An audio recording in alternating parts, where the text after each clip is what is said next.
Hello, everyone. I thought I almost lost you. If you see me, please say hi. Today, we're doing a live on how to act wealthy when you're not. Looks like we've got a lot of you guys already on here.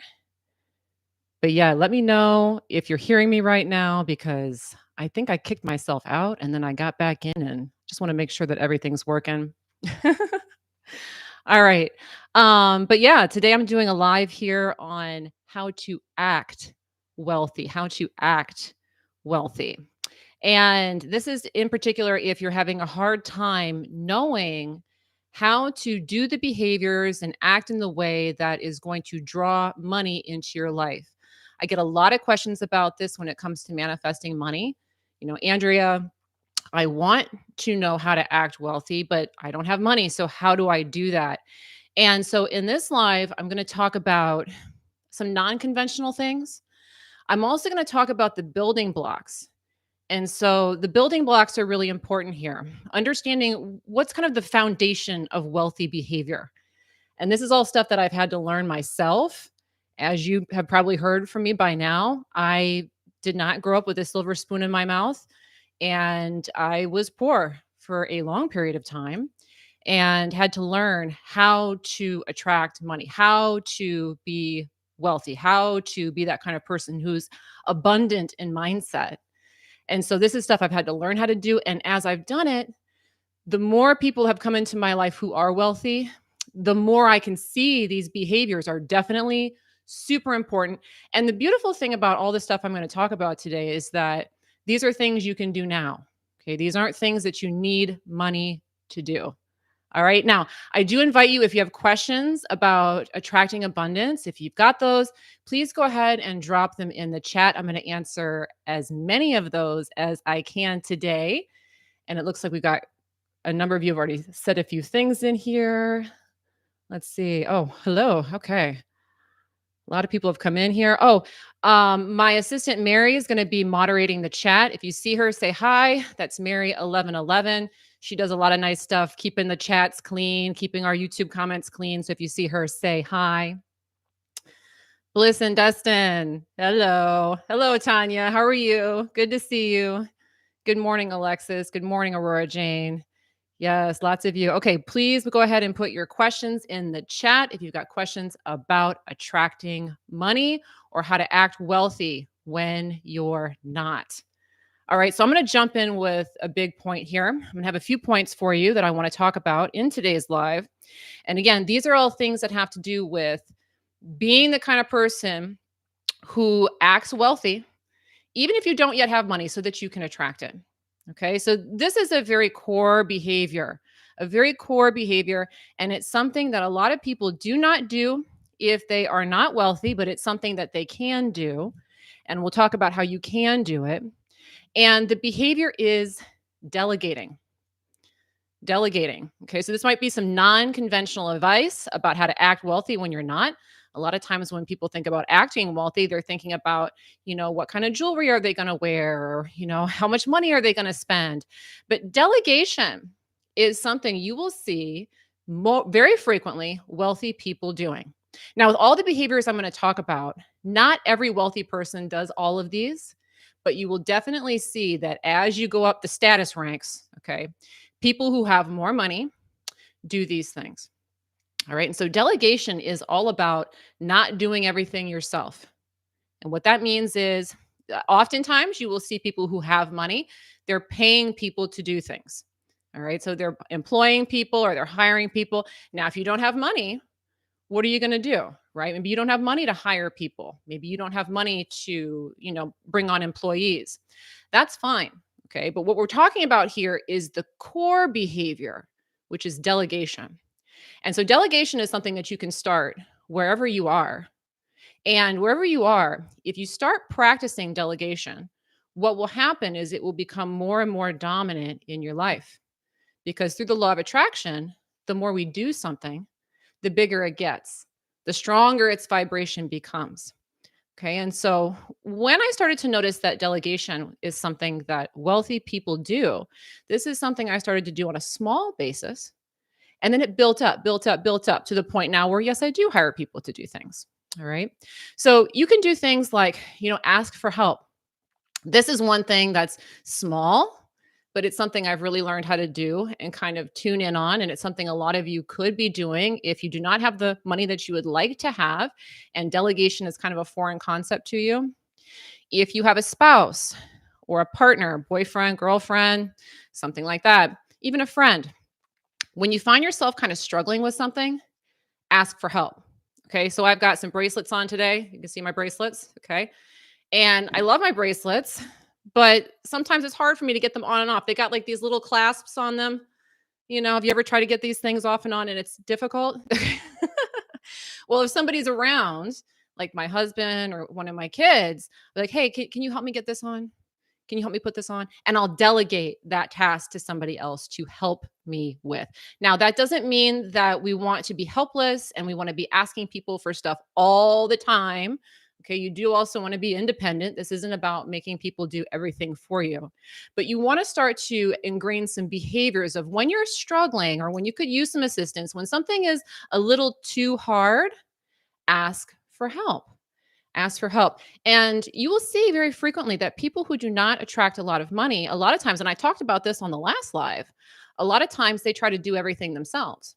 Okay. And when you try to do everything yourself, the message that you put out to the universe is I have to work hard, I have to struggle, I have to do everything myself, and I'm not just open to receiving assistance. Okay. And so delegation is something that you want to start to practice. When you find yourself you're struggling with the pickle jar, give it to your husband. Okay. Give it to your wife, give it to your kid. Ask somebody to help you. And the more that you start to do those little things, the more that's going to become a way of thinking for you is that the people around me and the world around me is here to support me. It's here to support me. People who are very wealthy, they believe that there is support there for them. Okay. As I've started to attract more wealthy people into my life, I definitely see this. Some of my wealthiest friends, they hire lots of people. They expect people are going to help them and show up and, pitch in. They are under no illusions that they're going to do all the work themselves. And so this is something that you want to dial into. Again, this isn't about exploiting people.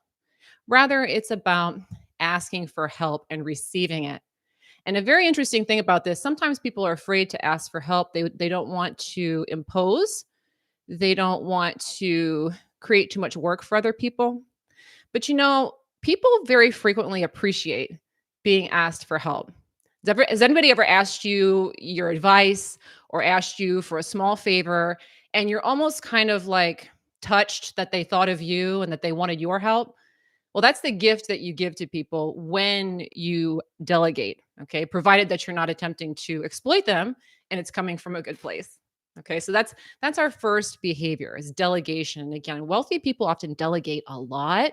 And so if you're not wealthy, it's okay. You don't need to hire a bunch of people. Start delegating the small tasks.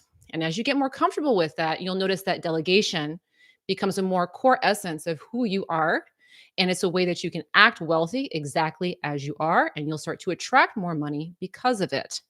All right. All right. I've got lots of questions here. People are already starting to put in. So I want to look through and see if you've got any questions about attracting abundance. Go ahead and put them into the chat. Oh, and also I did pin a link up top because this is an abundance live. I decided to do a quick $20 off coupon off of all of my abundance programs. So if you are interested in any of those, there's a link there for that $20 off, and it's per program. Okay. So if you get one program, it's 20 off. If you get two programs, it's 40 off. If you get three programs, it's 60 off. You get the math. All right. And then that code's only good for 3 days. It will expire on July 4th. So if you're interested, go ahead and click that. Again, that one's pinned at the top of the chat.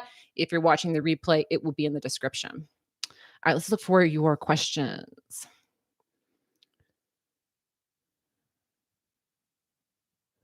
Oh, okay. Okay. I'm gonna start with this one because I'm actually all right. Dealing with criticism wrote a question about a book called The Science of Getting Rich. And that one's by Wallace Wattles. And I wanted to answer this because it's really funny because I'm actually re-listening to this one like right now. I had put that one on last night. When I go to sleep, Okay, this is something, this is a, if you're watching, this is a fun little hack, is to listen to abundance programming while you sleep. And so finding abundance audios, good books about attracting money. It helps to find audiobooks that the speaker is really sedated and calm so that you can fall asleep to it.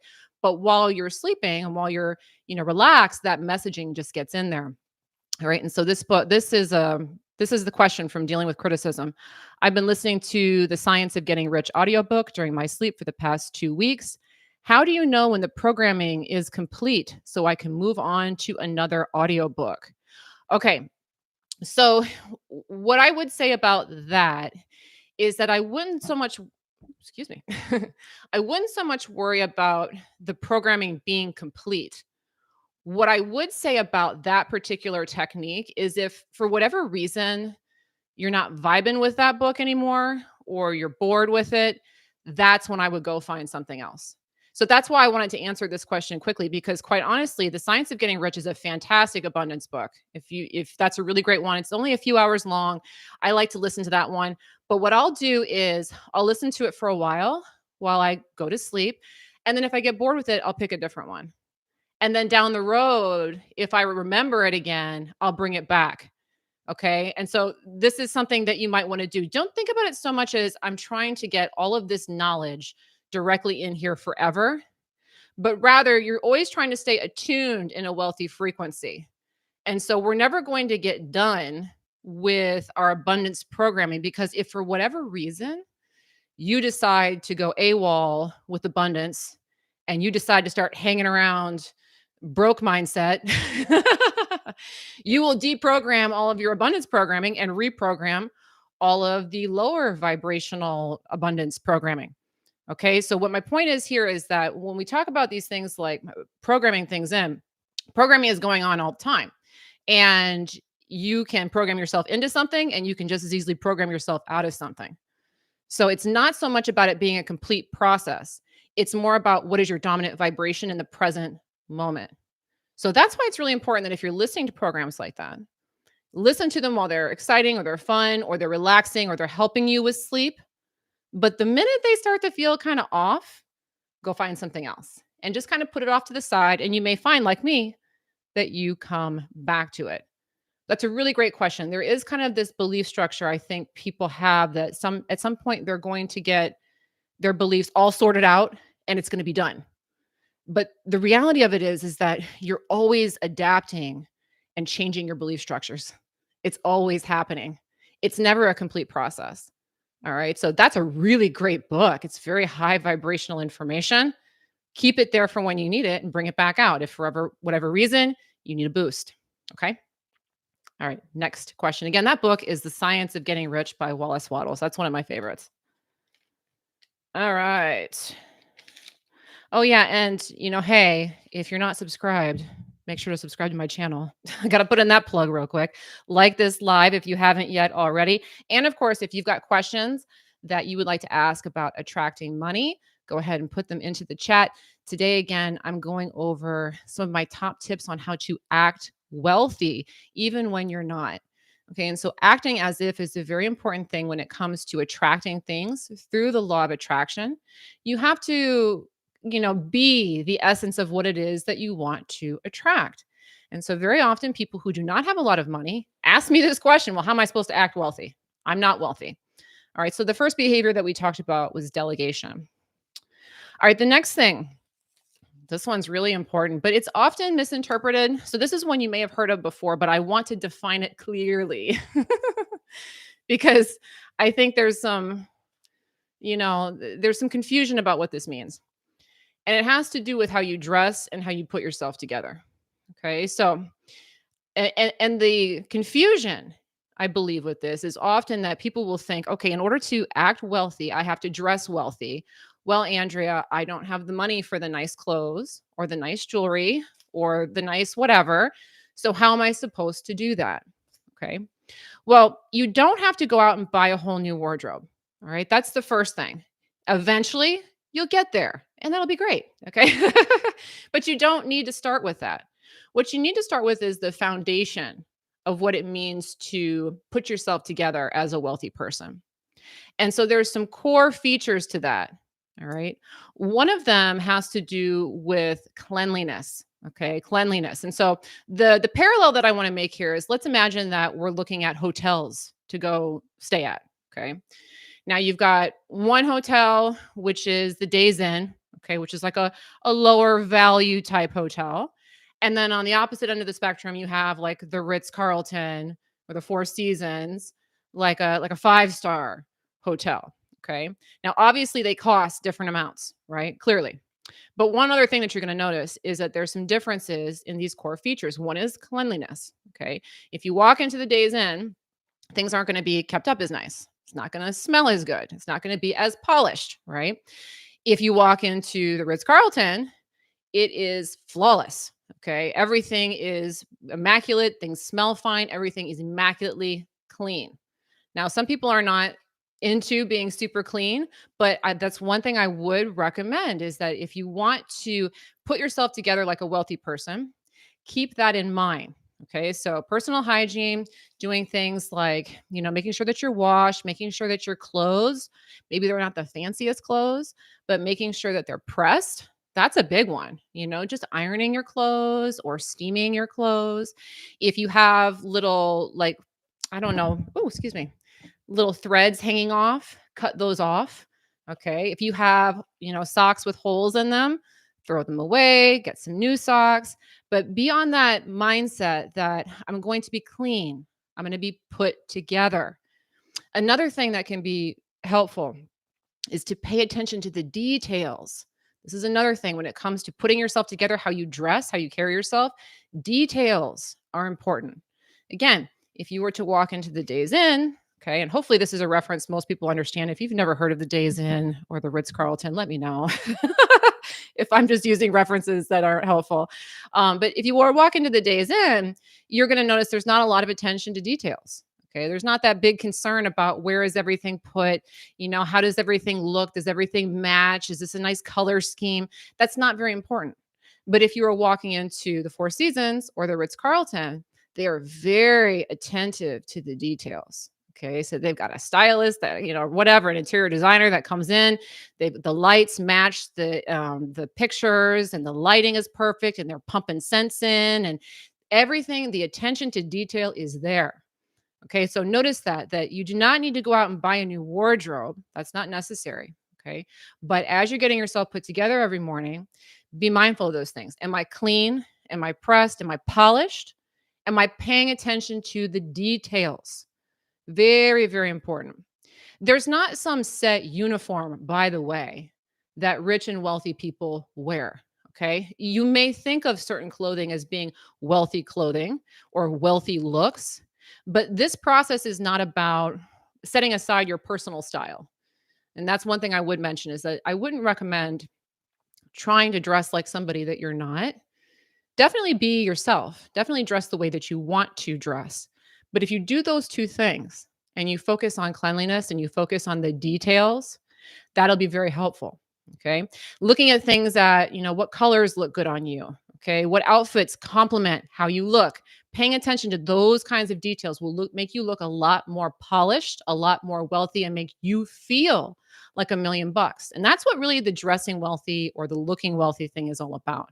You want to feel, when you are walking around, like $1,000,000. And so if your outfit is pressed, if it matches, if it complements you, if it looks well on you, if all of your details are handled, as you're walking through the world, you're going to feel like $1,000,000. And that's going to help you draw more money to you. And again, there's no set uniform. So we often think of certain outfits are very wealthy, but if you think of things as like maybe really famous artists or musicians who are very wealthy, they usually have their own kind of eclectic, unique style. But you'll see kind of a difference from when they were first getting started to where they are once they're really wealthy. It's the same kind of look, but just a lot more polished. That's the essence of what we're going for. And so looking more polished is something that you can do on any budget. It just requires, again, focusing on cleanliness and focusing on paying attention to details. Very easy way to enhance your wealth quotient and act more wealthy. All right. All right, let's see what else we have here for questions. Again, if you've got questions on abundance or acting wealthy, please put them in the chat. I'm going to answer as many of these as I can. Okay.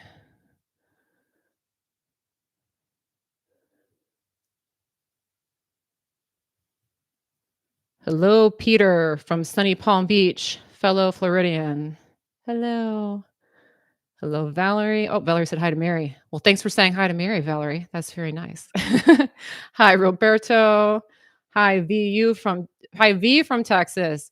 V, I used to live in Texas too, way back when. I used to live in Denton, Texas. Thank you very much. All right, let's see.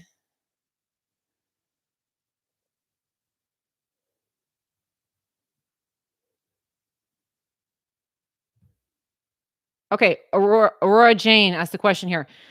This one is on the delegation. Okay, so I talked earlier on delegation, and she asked this question.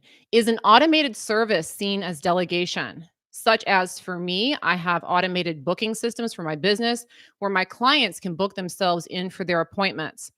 Great question. And I'm really glad you brought that up. And yes, that is a form of delegation. Super, super. And we live in a day and age. I'm so glad you brought that up because this is so helpful. We live in a day and age, guys, where you can delegate a lot of things automatically. I mean, you can toss a lot of stuff off to automated appointments or to chat gpt or to some kind of ai program. That is absolutely a form of delegation. The idea is the main thing about the delegation is that getting away from that mindset of I have to do everything myself to the universe can handle it for me. Okay. Wealthy people have more of that mindset that they are supported, that there is help there for them, and that they don't have to do everything. And so that's a really great thing. I'm glad that you brought it up. Using automated services, using that kind of more digital stuff to help you is a really great way to delegate. Absolutely. All right, we got some more questions here. I'm going to answer another one real quick because I just saw this one. I like this question. Sherry. Sherry asked this question. I get a variation of this question from time to time. I struggle with hubby's negativity around not having enough money or stuff. I find it hard to ignore. What do you suggest? Okay. This is so helpful, okay, to understand. And this happens to a lot of people where the person in your life, it could be your spouse, it could be a friend, it could be your coworker, but someone that you're close by is just spouting off just negative beliefs about money. Okay. They got nothing good to say. They're always talking about how hard it is to pay bills and why are the prices so high and I don't have enough and blah, blah, blah. And you're over here thinking, man, I'm just trying to be positive. Okay. Can you just shut up? Right? And a lot of people have this experience. All right. So, what do you do when you have somebody in your reality, like right in your face, spouting off all this negativity about money? And how do you stay positive? Now, the first thing, this is important. We don't like to hear it. I never like to hear it. Okay. I'll speak for myself. I don't like hearing this when someone tells me this, but it's true. And when we remember this, this is very helpful. If somebody's in your life spouting off, you put them there. You put them there. Okay. I've done it. You've done it. We've all done it. If someone's in your reality spouting off negativity, we put them there. How is that possible? Well, we are the creators of our reality. And so what we expect from people is what we get from them. So if I have an expectation in a husband that he's going to be negative about money, well, then every single time the topic of money comes up, he's going to be negative. Okay. Now, to be fair, Sherry, you may have married your husband long before you understood this concept. And so this is something that does happen is that if you've known someone for like a really long time, you kind of set your expectations about that person a long time ago. Okay. So you may see this, especially with like a sibling or a parent or somebody you've known for years and years and years. Well, way back when you were 5 years old, you made up your mind that dad talked cheap about money. And so dad's just been talking cheap about money ever since to confirm that belief structure. However, same thing applies. I put him there. Now, frustrating thing to hear, but the moment we remember that, we stop feeling attacked and victimized by the external world. And that's a really important thing to remember is that in that moment where we're feeling like we can't be positive, it's like we're feeling attacked from the external world rather than realizing, oh, wait a minute, I put him there. I put this conversation there. When we remember that, we take our power back and we remember that, okay, I'm the one creating my reality. This spouse or this partner or whomever could be positive, negative, or otherwise in regards to money. But my beliefs are lining up that he's going to be negative and therefore he is negative. So he's not doing this to me. Rather, I have an expectation that this is the version of him that I'm going to get. Now, the other thing to remember, and this is the more easier thing to remember, and the more helpful thing to remember, and the less upsetting thing to remember, is that people can be any which way. So, all things in the universe are infinite. There are versions of your husband who are very negative about money, and there are versions of your husband that are very positive about money. And so people are all multifaceted. Every single one of you could be extremely dark or the nicest person on earth, right? And which one I line up with has to do with what I believe about you rather than who you actually are because you're multifaceted. All right. And so if you're having a struggle with husband in particular when it comes to money, one thing I would recommend is that for the time being, I would try to get off the subject as much as possible. So what I mean is, I wouldn't be asking him questions about money if I could avoid it for the time being. It's not to say that you can't talk about it, but for the time being, I would try to put that subject to the side a little bit as much as possible. A lot of times we'll do this where we know, okay, I've done this before. So let me just give my example so you kind of understand where I'm coming at from this. There are some people in my world who I expect are always going to have something negative to say. If you ask them how's their day, they're going to go off and tell you how bad things are and this, that, and the next. Okay. So I have learned with these people that I don't want to ask them questions like, hey, Terry, I don't know a Terry. So this is a neutral name for me. Hey, Terry, how's your day going? I'm not going to ask Terry that question because I know if I ask Terry that question, she's going to rattle off all this crap that's going on at work and she's just going to go negative. I've learned over time that my expectation is when I ask Terry that question, she is going to have something negative to say in response. So what I will do instead is I will think about where is Terry positive? What's Terry positive about? What does she have positive expectations about? And when I engage in conversation, that's where I go. So maybe Terry has a really great relationship with her kids. Instead of asking Terry, how's your day going, Terry? When I see Terry, I would say something like, hey, Terry, how are the kids going? Because I know she's going to be positive on that topic. And so this is something I would recommend if you're dealing with somebody who's negative in money is get off the subject of money with them and really sit there and evaluate what are the areas that you believe your spouse to be positive in and dial in on those areas when you're talking to him. Because what that's going to do is going to put more focus on his quote unquote positive thinking. And his positive thinking is going to grow. And it's going to put less of your attention on his thoughts about money. So you don't need to actively force yourself to change how he thinks about money, but just make his positive traits more dominant. And what will happen is as those become bigger and bigger and bigger, you will start to see him as a more positive and positive person because you're really only focusing on his positive traits. When you really do this well, and you dial into this, you'll start to see that they start to shine through positive on other areas. Because now your belief is, my husband's a positive person. He's positive about this and this and this. And that belief structure will start to change the other areas that perhaps he hasn't been so positive with heretofore. This is a big issue with spouses, by the way.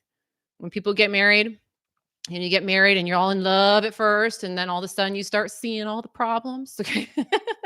And you start noticing things like you start noticing the dish rags laying around and the clothes on the floor, and you start noticing the negative things.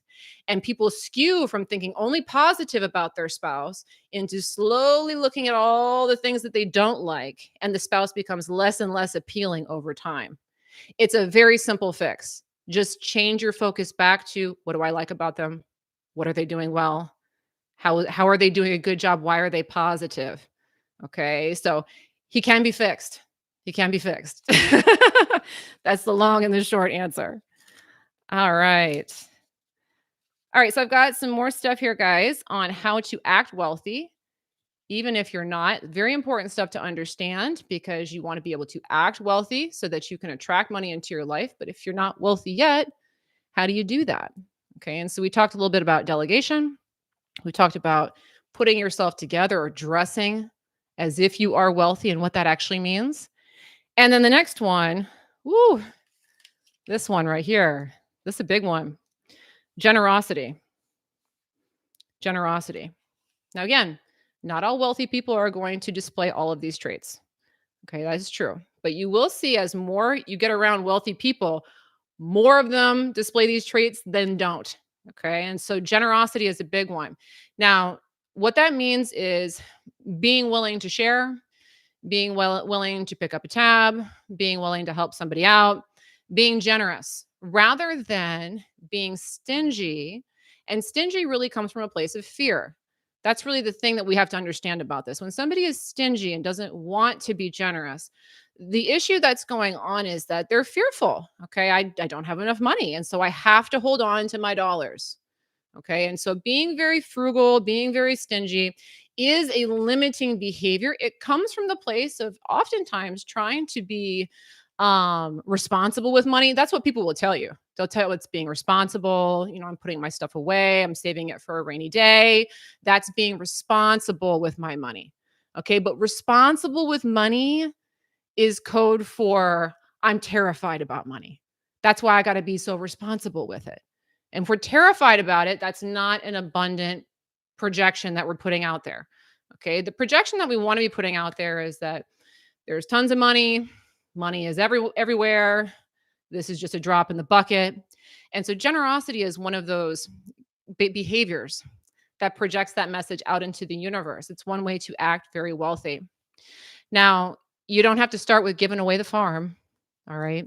Again, everything that I'm going to talk about today are things that you can start on a smaller level or on a level that's comfortable. And I certainly don't recommend that you give away money that you're uncomfortable giving. Okay. But instead, what I want you to start to do is if this is a new concept to you, is to start being generous where you can and where you can feel good about it. Okay. So maybe it's tipping an extra dollar. Okay. Or maybe it's buying a kid an ice cream cone, something small, but in a way that you can be generous. Think about how could I be generous? What amount of money could I be generous with and be okay with? Now, again, with the law of attraction, the more you do something, the easier it gets to do something. And so as you become more comfortable with buying the kid the ice cream or, tipping an extra dollar here or there, as you get more comfortable with that, it's going to become more familiar and your generosity quotient is going to grow and it's going to be easier for you to give more, easier for you to give more, easier for you to give more. Now, the thing about generosity that's so important to understand is that we get what we give. Okay. The reality is a mirror. You get what you give. And so if we step away from money for a minute, you can see this in other areas. Okay. So people who are always giving smiles get a lot of smiles back. People who are always reaching out and being friendly get lots of friends back. And we don't put limits on things like smiles and friends, but it's the same process with money.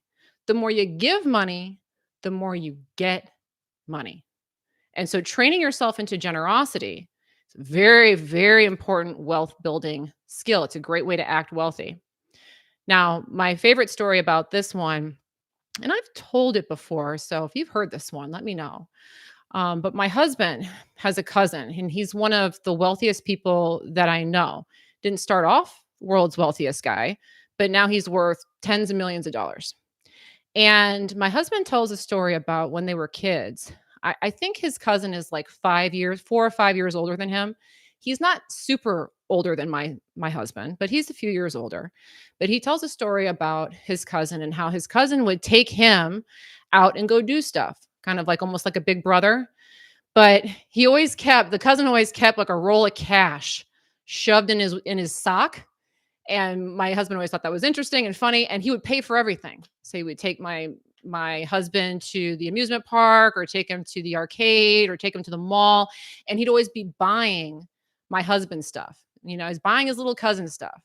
Now, you don't see that a lot where you see, maybe a teenager taking out younger brother, younger cousin and spending that kind of money on the younger sibling or on the younger cousin. It does happen. Okay. But it's not super, super common. A lot of times kids want to hold on to their money. Well, he started off this cousin in a very generous mind frame and he has become massively wealthy. And if you go out with him today, oh yeah, he invites tons of people to dinner and he pays the whole tab. And he doesn't want you paying the tab. He's paying the tab. Very generous man. All right. And so a lot of that is correlated to those early beginnings. He started off generous as a kid when he didn't have money and he attracted more, more, more till now he's in that point where he's in that tens of millions of dollars category. Very wealthy man and still very, very generous to this day. So again, you don't need to start off with buying, a Michelin star dinner for 12 people. Okay. You don't need to be that generous, but you could take them to the arcade. You could buy the kid an ice cream cone. You could do the stuff that cousin did early and let that grow. All right. Work on that generosity. All right. I'm gonna look here in the chat, see what kind of questions you got here for me. Thank you so much for writing in with your questions. I do appreciate it. I'm really liking doing these lives, by the way. This is fun. I hope you guys are liking them. Let's see.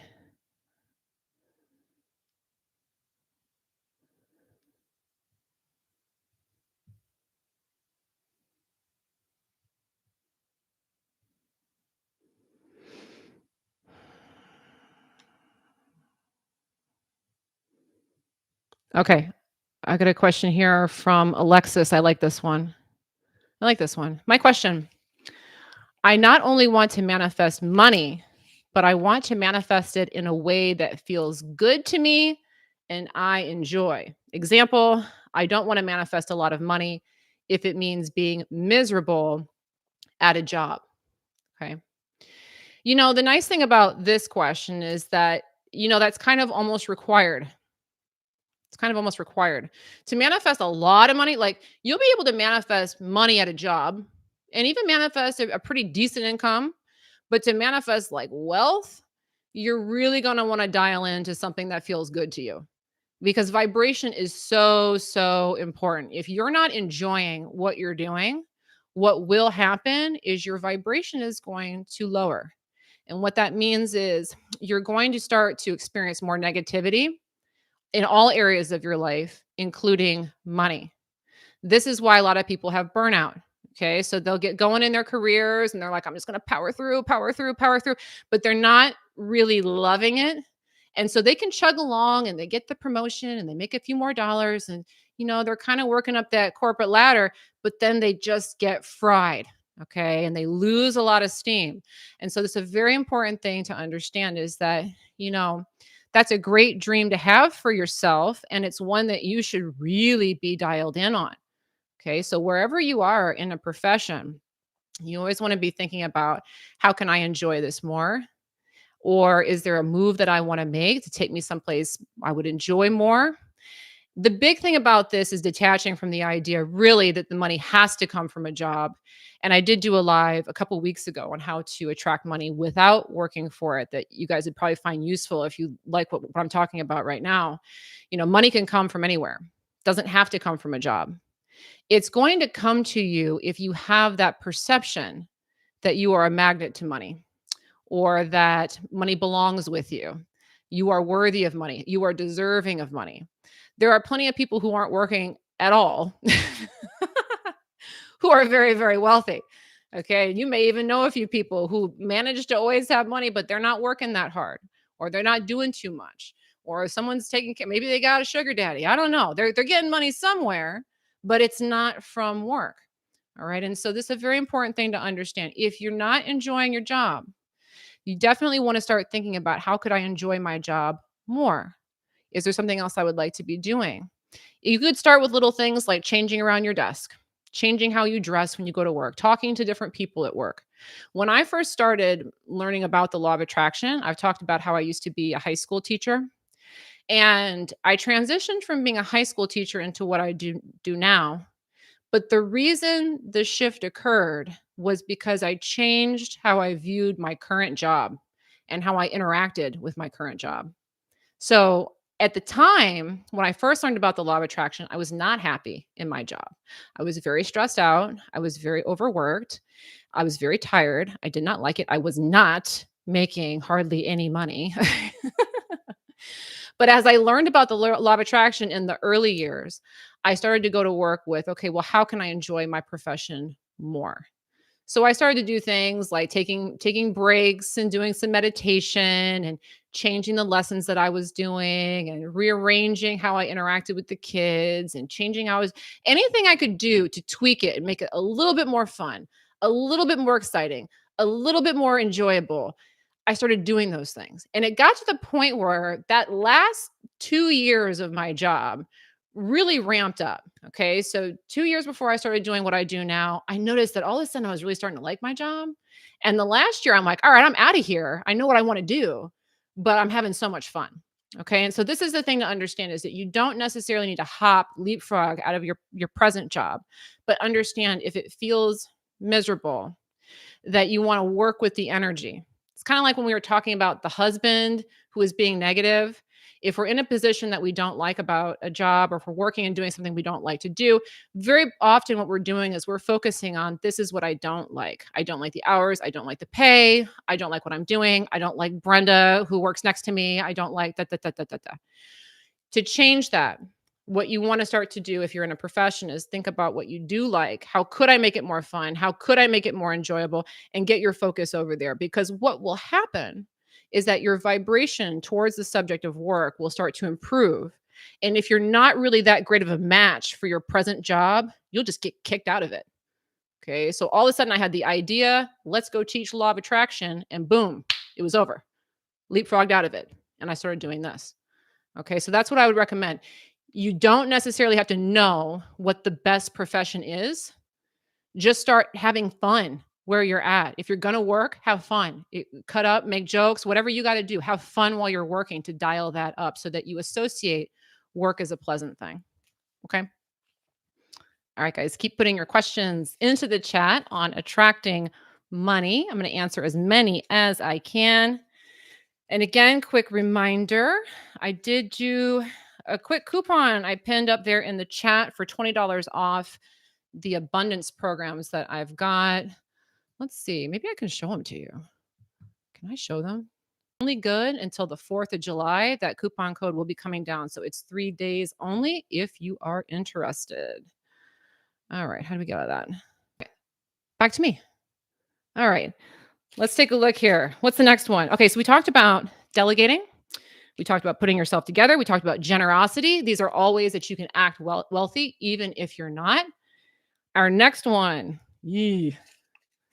this is this one's can be kind of hard for people because there's like a big taboo about this. But hey, you're here watching this, so you might already be on the path with this one. And let me know if you're already doing this. If you're watching this live, you might already be doing this. If you're doing this, wonderful. All right. Enjoy talking about money. Enjoy talking about money. This is a wealth behavior. Not all wealthy people do it, but more of them do it than don't. And you will also see that people who have a hard time attracting money, they are often very tight-lipped about money.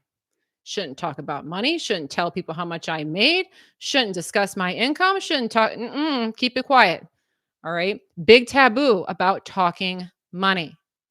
Here's the thing. You'll see this with everything, by the way, not just money. If someone's attracting stuff, they are happy to talk about it. They are happy to tell you about it. Okay. So I've got one friend, I don't know, I talk about her a lot, but she does a good job. She's a real estate agent. Okay. And she's really good. She's like one of the top in the county, does really well for herself. And you can't get this girl to stop talking about houses and real estate, okay? She's talking about this all the time. This house was this much, and I sold this one, and I got this listing, and blah, blah, blah. Sometimes you just want her to shut up, right? Because she won't shut up about it. But that's why she's so good at her job. It's not the only reason, But that's the correlation. What you enjoy talking about, you attract more of. And so you want to enjoy talking money. You want to get excited about talking money. Could be things about, hey, if you make some kind of investment or if something pays off, you get a raise. A lot of times people don't want to talk about this stuff because they feel that they would be bragging and it's going to offend other people. But again, remember, we're creating our reality. So if we're having that experience of worrying about what everyone thinks, it means we're really focused on fear and we forgot that we're the ones creating the reality. Okay. So if I'm terrified to tell people about my raise, that means I don't feel good about it. And that also means that I believe that the other people in my reality somehow have a say in how this goes. That's not how it is. So you want to start to train yourself to enjoy talking money. It can be helpful if you have this fear of talking money, or if you don't know if the people around you would be that cool with it. The more abundant people that talk money with them. Start with them.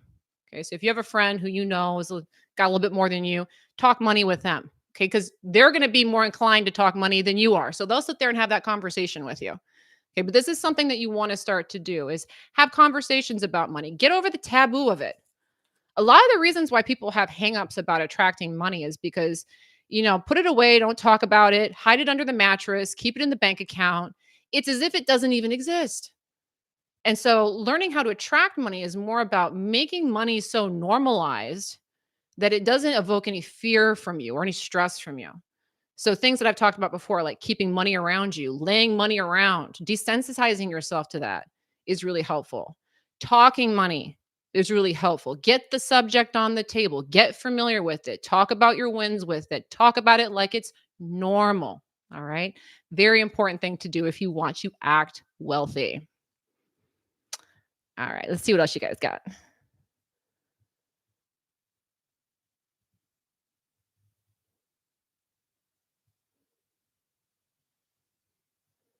Ooh, I like this question.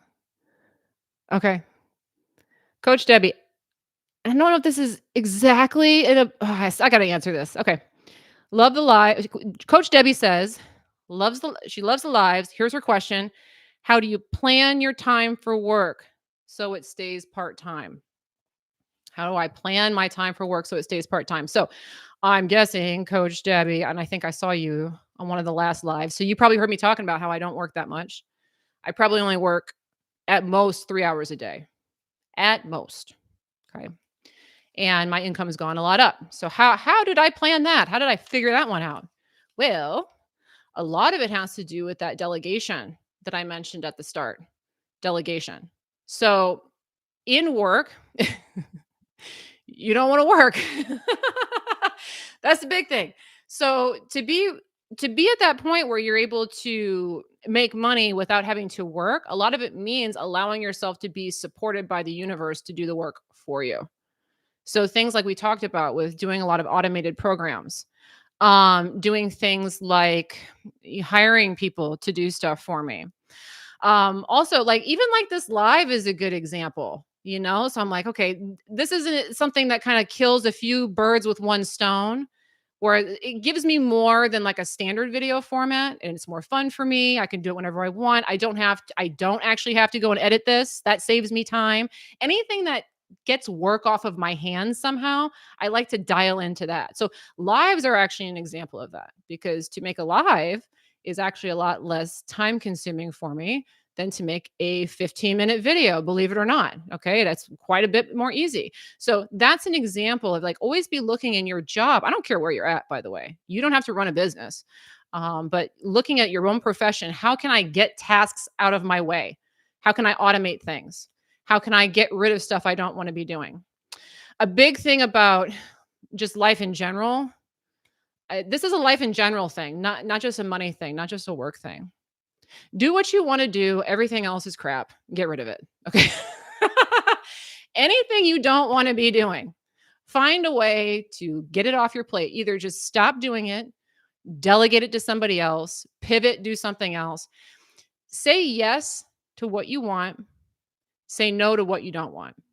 That's the general rule for life when it comes to constructing your reality the way that you want it. If you want to work part time and not do too much and make money, say yes to what you want, say no to what you don't want. A lot of people, most people have it completely the opposite. Okay. Completely the opposite. They are saying yes to all the things they don't want to do and no to all the things that they do want to do. So if you ask them, well, why not start a business? Oh, I can't do that. Why not go to Hawaii? I can't do that. Well, why are you going to see your mother-in-law who you hate? Well, I have to. I got to see her. You know. why are you doing why are you doing all this extra volunteer work? Well, I have to. I said that I would. And they're doing all this stuff that they don't want to do and they're not doing the things that they do want to do and then they wonder why they have a life that they don't like. Okay? This is the real trick. Is you have to say yes to what you want and have the fortitude to say no to the things that you don't want to do. And that simple thing right there, I mean, that's really what I would credit with why I'm able to work so little and make a lot of money is that I just don't do the things I don't want to do. I'm very focused in on this is what I want to do and I'm only doing this. So like right now I really want to do live. So we're going all in. That's what we're doing. Okay. So I'm doing that. Other things, not going to do it. All right. That's really the trick. You don't have to do everything.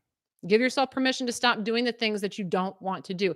You only have to do them because you're telling yourself you have to do them. That's the only reason you have to do them. Because again, reality is a dream. You don't have to do anything. Okay. So you don't have to do anything. Only do the things that you want to do. And then you will align with the reality where you only have to do things that you want to do. That's how it works. All right. Yes, please go ahead and put your questions into the chat. I do love seeing them. I do love seeing them. All right, I got a few more minutes. Let's see what else we've got here.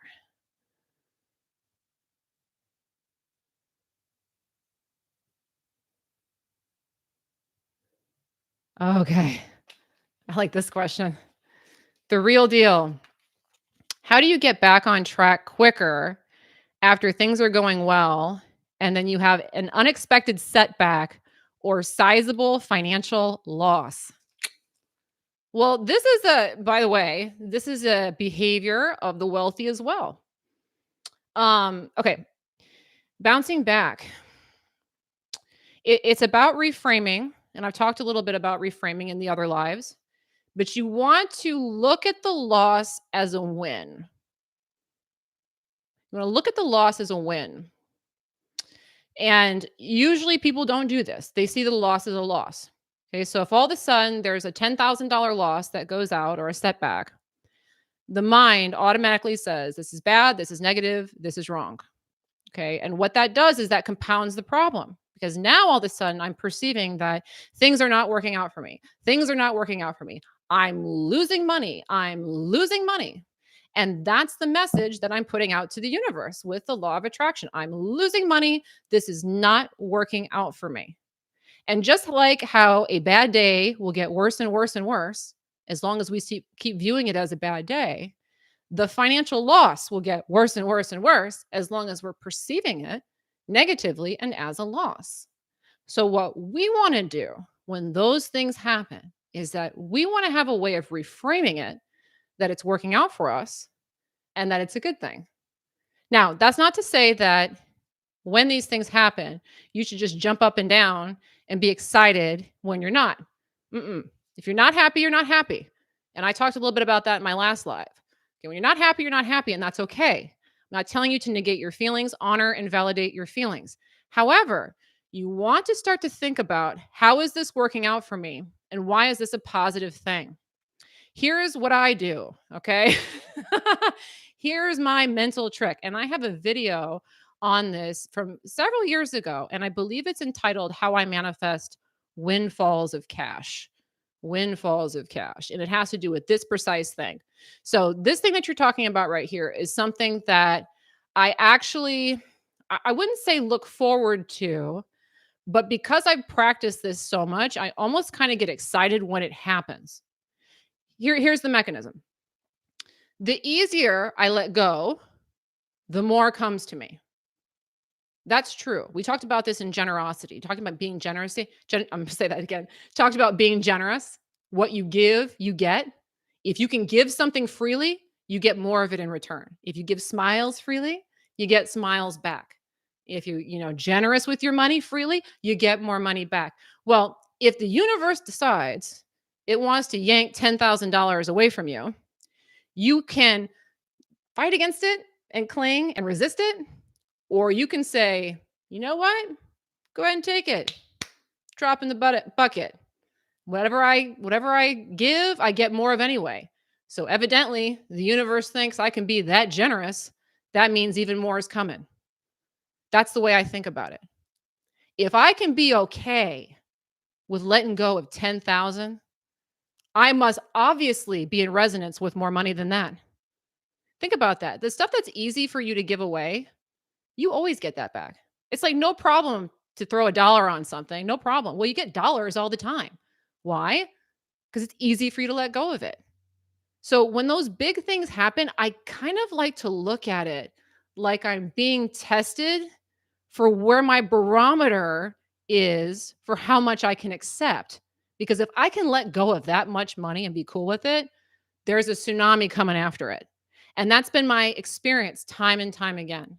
Whenever I've had kind of these unexpected things that have come up, if I've zoned in that way and said, okay, well, if I can let this one go, let it be okay, more is coming.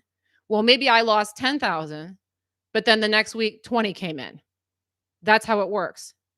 So that's the mindset. Now, again, it may take some time to get into that one, but start to notice that is that, okay, this happened. So if I can be okay with this is an opportunity for me to attract even more, because someone who can let go of $10,000 is obviously in resonance with an easy 10 coming in or more. So this is the way that I prove to the universe that I am vibrationally ready to attract more money. I hope that makes sense. That's something that I don't even know how I came up with it. But I do remember I had an experience where we had an appliance that blew up. We had our washing machine blew up, and it was a whole thing. And I had that for whatever reason that kind of came to me, and I've been rolling with that ever since. And that's always worked for me. Like, you know what? This is my test to see if I'm ready to attract even more. So let's just let it go and see what happens, rather than, oh my gosh, money's gone. Right? It changes your perspective. Changes your perspective. All right. Just a reminder, guys, that if you are not subscribed, please do subscribe to my channel. Love to have you on the team. Also, if you have not yet taken my manifesting test, I know I put the link for that up at the top of the chat as well.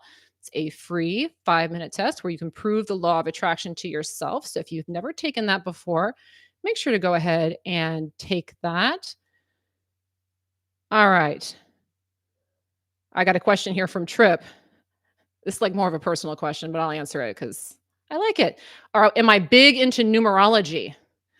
I wouldn't say I'm big into it, but I definitely look at it for sure. I do believe that, well, I know everything in your reality is a symbol. Okay. So you want to pay attention to the symbols as they're coming up. And so the more languages you can learn about symbols, the better. So things like looking at the time and seeing what the numerology of the time is helpful. Like if I want to make a decision or if I want to check my vibration, if I want to understand if the energy is good for what I'm trying to do, I do like numerology a lot. And then also, like on a personal note, I have a lot of fives in my personal numerology chart.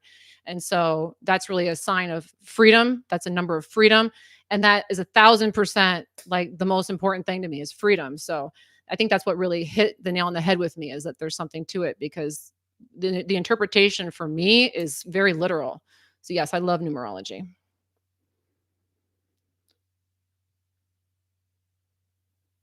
Oh, here's another good one. Karina asks, can we manifest for someone else? If this person does not believe in the law of attraction and wants to get a better job, can I help manifesting it? Yeah, you can. You can. It's actually a lot of fun. Manifesting for other people, I feel, is actually easier often than manifesting for yourself. Have you guys had this experience where you've tried to manifest for somebody? And was it easier for you or harder for you? For me, it's usually easier, because what do I care? I mean, I care about the person, I want good for them, but I'm not as hung up on their desires as I am with mine. So that's something that I do like to play around with. The big thing is that do it for fun. Don't do it from the perception that the friend needs the job or the friend's having problems, or because if that's what you're looking at is like this person is destitute, they've got issues, they need me to save them, then the message I'm putting on the friend is you've got problems, friend. Okay. And so all I'm going to attract to them in that situation is more problems. So the real trick is in looking at your friend and saying, I really love my friend. It's a great person. I'd like to do this nice thing for her. She doesn't really need my help. She could figure it out. She's going to get on her feet regardless, but just for kicks, just for fun, let's do this. Let me imagine a job for her and want this good stuff for her. That's the attitude. And just kind of toss it. This is the other thing. Just toss it out there from a loving place that you just want to help them. You love them. They're good. They're fine. Another thing, this is really helpful. Like if you're dealing with a friend, like the question that you're asking here about the friend does not believe in law of attraction, wants to give a better job. It sounds like the friend's kind of in maybe kind of a not feeling so great kind of place. We want to disassociate our beliefs from the friend being in a negative place. So we want to focus on why is my friend uplifted? Why is my friend a positive person? What does she have going for her? Why is she strong? Why is she competent? I had a friend who I mentioned this on one video a while back who had cancer and was like cancer, like in the hospital, quarantine, like that was it. It was done. It was over. It was that bad. And that was where we were at with it. And I remember back then having this exact thought process that I'm talking to you about how I was thinking about how sick she was and how bad things were. And that was just compounding the problem. So instead, I started to look at, how is this situation helping her? How is she strong? How is she figuring it out? Wouldn't it be cool if she manifested a win for herself and what she's going to learn from this? And I started to look at it positively rather than negatively. And then she went into remission, like magically. And it was nuts because like she was a goner, but it had to do with the perception. Do I perceive her as it's over or do I perceive her as strong? You want to have the same kind of attitude when you're dealing with your friend. All right. All right, guys. We are coming up on an hour here, a little bit over an hour. So I'm going to have to wrap it up. But thank you so much for joining. I've liked seeing all of you.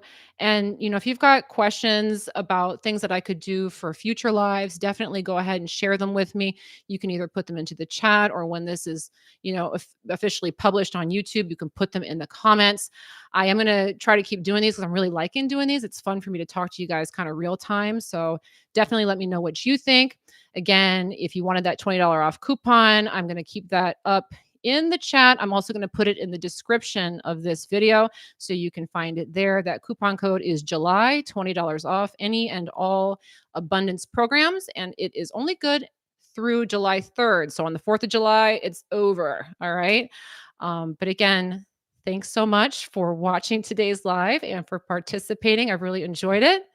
And I look forward to seeing you guys in the next one, which will probably be next Monday, but we'll see. Okay. All right, guys. Bye-bye.